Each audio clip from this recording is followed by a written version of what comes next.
3 balapan pembuka, Thailand, Brasil, dan Amerika telah berlalu, dan sang pemegang 8 gelar juara dunia ini belum sekalipun merasakan manisnya podium. Circuit of the Americas, sirkuit yang selama ini disebut-sebut sebagai taman bermain Marc Marquez, kali ini menyimpan kisah yang sama sekali berbeda pada gelaran MotoGP Amerika 2026. Marc Marquez masih kewalahan mendapatkan ritme terbaik balapannya pada musim ini. Pada balapan utama, sang juara dunia bertahan itu, lagi-lagi kesulitan bersaing di barisan depan dan sempat tertahan di barisan tengah sebelum akhirnya finish di posisi kelima. Posisi kelima mungkin bukan hasil yang buruk untuk balapan di sirkuit yang sangat menuntut fisik seperti Coura. Namun bagi seorang Marc Marquez, gagal naik podium di sirkuit favoritnya jelas menjadi aib baru. Kegagalan Marquez ini sejalan dengan hasil minor yang diraih sejumlah pembalap pabrikan Ducati maupun tim satelit lainnya, terutama rekan setimnya Francesco Bagnaia, yang justru terpuruk dan finish di posisi 10, meskipun sebelumnya sempat tampil kuat dengan finish kedua di balapan sprint. Mulai banyak spekulasi bermunculan, ada apa dengan motor Ducati terbaru? Tampaknya armada si merah Bogo Panigale begitu sulit bersaing dengan Aprilia, yang lagi-lagi mendapat hadiah manis dengan finish 1-2 melalui Marco Bezzecchi dan Jorge Martin. Duet andalan pabrikan Noale ini kembali merangsek ke posisi terdepan walau tidak memulai balapan dari front row, mengulang kesuksesan mereka di seri Brasil pekan sebelumnya. Sementara itu, bagi Marc Marquez, akhir pekan di Coura benar-benar terasa seperti sudah jatuh, tertimpa tangga.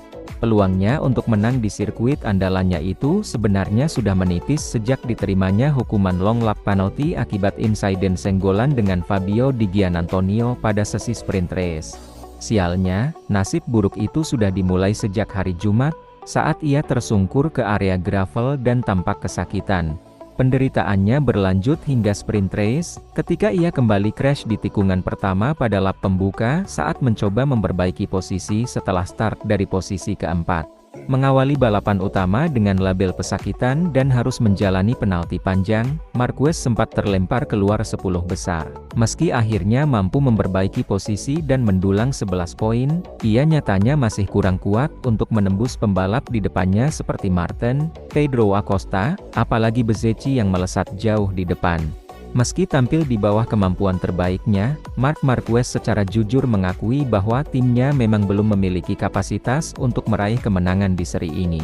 Dirinya juga enggan menyalahkan performa motor Desmosedici GP26 yang ia tunggangi.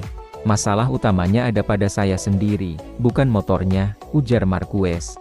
Dirinya menjelaskan bahwa pada lap-lap awal, saat ban masih dalam kondisi terbaik, justru disitulah ia kesulitan mengendalikan motor. Motor terasa lebih agresif, dan ia belum mampu menjinakkannya. Pada lap-lap awal, saat ban masih baru, motor menjadi lebih agresif dan saya tidak bisa mengendarainya pada saat itu. Meski begitu, secercah harapan tetap ada. Marquez merasa dirinya masih memiliki kecepatan, dan performanya justru meningkat seiring berjalannya balapan. Di awal dia merasa cepat, lalu di akhir dirinya merasa semakin baik, seperti biasa. Namun, Marquez juga mulai menyadari satu hal yang tak bisa dihindari. Pemulihan fisiknya kini tidak lagi secepat dulu.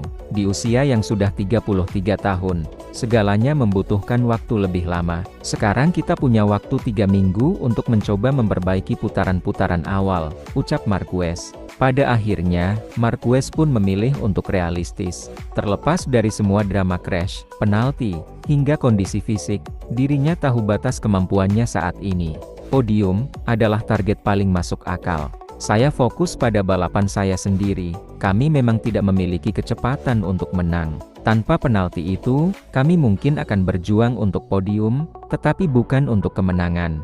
Marquez juga mengakui bahwa ia belum menemukan posisi ternyamannya. "Saya merasa tidak nyaman di atas motor. Sepertinya saya hanya terbiasa dengan posisi tertentu, bukan posisi alami. Dan kemudian saya hanya sekadar berkendara. Saya masih cepat, tetapi saya tidak bisa membuat perbedaan," tandasnya.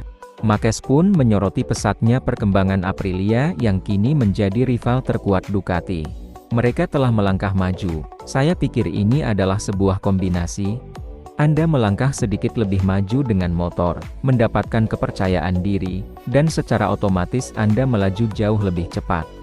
Yang terpenting, kita harus memahami mengapa mereka melangkah maju sangat konsisten dan cepat pada balapan utama, padahal pada hari Sabtu kita mampu bertarung lebih dekat. Kini, Marquez menatap seri kandangnya di MotoGP Spanyol di sirkuit Jerez. Jerez akan menjadi trek yang berbeda, tetapi pada akhirnya, jika Anda cepat, Anda akan cepat dimanapun. Di sana, kami akan mencoba untuk melangkah maju. Terutama saya ingin melangkah maju untuk diri saya sendiri, lebih dari motornya. Keterpurukan bukan hanya milik Marquez, tapi juga terjadi dengan rekan setimnya, Pecco Bagnaia. Performa rider Ducati Lenovo, Francesco Bagnaia, terlihat merosot sangat tajam pada lap-lap akhir balapan utama. Selesai race, Pecco secara terang-terangan menyebut fase akhir balapan di Ceuta seperti mimpi buruk baginya. Ia mengatakan bahwa sejak sesi pagi, ia sudah merasakan gejala tak biasa pada Desmosedici GP26 miliknya. Motor terasa berat dan ritme masuk tikungan sangat sulit dipertahankan. Jujur saja, saya mulai kesulitan sejak pagi.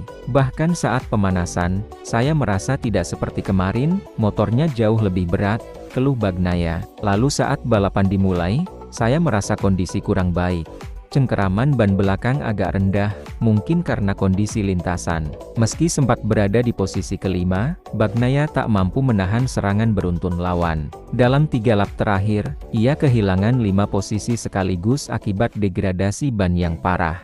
Saya menunggu ban pembalap lain di depan mulai AWS, tetapi malah ban saya semakin AWS. Saya mencoba memacu diri di 4 lap tersisa untuk menjaga Marc dan Enea tetap di belakang, tetapi 2 lap terakhir adalah mimpi buruk karena saya berisiko mengalami kecelakaan. Begitu sedikit condong ke sisi kanan, saya kehilangan kendali dan mencatatkan waktu putaran 2 menit 5 detik, jadi sangat lambat, pungkas Pecco. Bos Ducati, Gigi Dall'Igna, tidak mau berbasa-basi menyikapi hasil ini. Pria yang dikenal sebagai otak di balik kedikdayaan Desmosedici itu menyebut performa di Austin sebagai sebuah wake-up call alias alarm bahaya. Fakta pahit terpampang nyata, dalam 3 seri pembuka musim 2026, tak ada satupun pembalap Ducati yang mampu menginjakkan kaki di podium pada hari Minggu. Padahal sebelumnya, Ducati memegang rekor fantastis dengan 88 Grand Prix berturut-turut selalu berada di podium sejak Ergen 2021 hingga Valencia 2025. Rekor itu kini resmi terhenti. Dominasi bergeser ke Aprilia, Marco Bezzecchi dan Jorge Martin memimpin klasemen, sementara Fabio Di Giannantonio menjadi pembalap Ducati terbaik di posisi keempat. Marc Marquez tertinggal 36 poin, dan Pecco Bagnaia terlempar ke posisi 9 dengan defisit 56 poin. Dall'Igna mengatakan, sebuah GP yang mencerminkan nilai-nilai nyata di lintasan, dengan hasil beragam harus diinterpretasikan dengan hati-hati. Marc tidak berada dalam kondisi 100% akibat kecelakaan hari Jumat. Dengan perasaan pada motor yang masih tidak pasti, pengaturan perlu disesuaikan sehingga tidak memungkinkannya menjadi Marc Marquez yang kita kenal. Ditambah peningkatan konsisten dari lawan-lawan kami, situasinya menjadi sangat jelas. Manajer tim Ducati, David Tardozzi, dalam wawancaranya dengan Sky Italia turut memperjelas situasi. Ia tak menampik bahwa rencana awal musim tidak berjalan mulus lantaran motor racikan Massimo Rivola dari Aprilia berhasil mengungguli mereka. Terkait Marquez, Tardozzi menekankan dampak cedera lamanya. Menurut saya, Marc belum 100%. Ketika menyalip Raul Fernandez, Pecco, dan Bastianini, ia memperoleh 0,8 detik dalam 5 atau 6 lap. Artinya, saat kondisinya prima, ia mampu melaju jauh lebih cepat. Sayangnya, apa yang terjadi di Indonesia tahun lalu masih memiliki konsekuensi. Kondisinya masih belum 100%. Hal ini juga diamini lewat gestur Marquez yang tertangkap kamera padok terus-menerus menggerakkan bahunya. Namun, Tardozzi sadar masalahnya bukan hanya Marquez. Pembalap lain pun menunjukkan keterbatasan yang jelas. Di Giannantonio dan Bagnaia menyatakan dengan jelas bahwa mereka tidak dapat mengendalikan ban belakang. Mereka mengalami keausannya berlebihan di sisi kanan, hingga tak bisa lagi bertarung. Ini adalah tanda teknis yang jelas bahwa Ducati tidak lagi seefektif dulu, ungkap Tardozzi. Mengenai Aprilia, ia mengakui kemajuan pesat sang rival, Aprilia meningkat pesat. Membandingkan data tahun lalu, mereka meningkat 0,7 atau 0,8 detik. Sementara kami hanya 1 atau 2. Ini mengesankan, kami harus bergegas dan berharap insinyur kami bisa membawa sesuatu untuk seri Yeres. Saya yakin Gigi adalah orang pertama yang tidak senang dengan situasi ini. Meski begitu, Tardozzi pantang menyerah mengingat masih ada 19 balapan tersisa. Ia percaya klasemen saat ini belum mencerminkan potensi asli Ducati. Itu bukan Ducati yang kami kenal. Memang kami bukan lagi motor yang dominan seperti beberapa tahun terakhir, tetapi kami juga bukan motor lambat. Ada beberapa insiden tidak menguntungkan, seperti masalah ban belakang Mark di Thailand yang menghilangkan peluang podiumnya. Kami perlu lebih berhati-hati dalam manajemen dan memahami kebutuhan pembalap, tutupnya. Kini, seri MotoGP bersiap menyeberang ke daratan Eropa, membuka lembaran baru di sirkuit legendaris Jerez, Spanyol. Seri Eropa pertama ini tidak sekadar menjadi balapan kandang yang krusial bagi Marc Marquez, tetapi juga ujian pembuktian yang sesungguhnya bagi kejeniusan para insinyur Bogo Panigale. Waktu 3 minggu adalah harga mati bagi Gigi Dall'Igna dan pasukannya. Pertanyaannya, mampukah Ducati menyelesaikan tumpukan pekerjaan rumah dari tanah Amerika? Bisakah mereka mengatasi masalah kausan ban belakang dan mengembalikan harmoni antara motor dan pembalapnya? Sehingga Marquez, Bagnaia, dan penunggang Desmosedici lainnya kembali beringas untuk menghentikan dominasi Aprilia, ataukah sebaliknya? Jerez justru akan menjadi panggung penahbisan bagi pabrikan Noale. Jika Marco Bezzecchi dan Jorge Martin kembali berjaya di hadapan publik Spanyol, Aprilia akan semakin memantapkan posisinya sebagai ancaman paling nyata dan tim dengan peluang terbesar untuk menguasai tahta juara dunia MotoGP musim ini. Bagaimana menurut kalian? Tulis pendapat kalian di kolom komentar ya.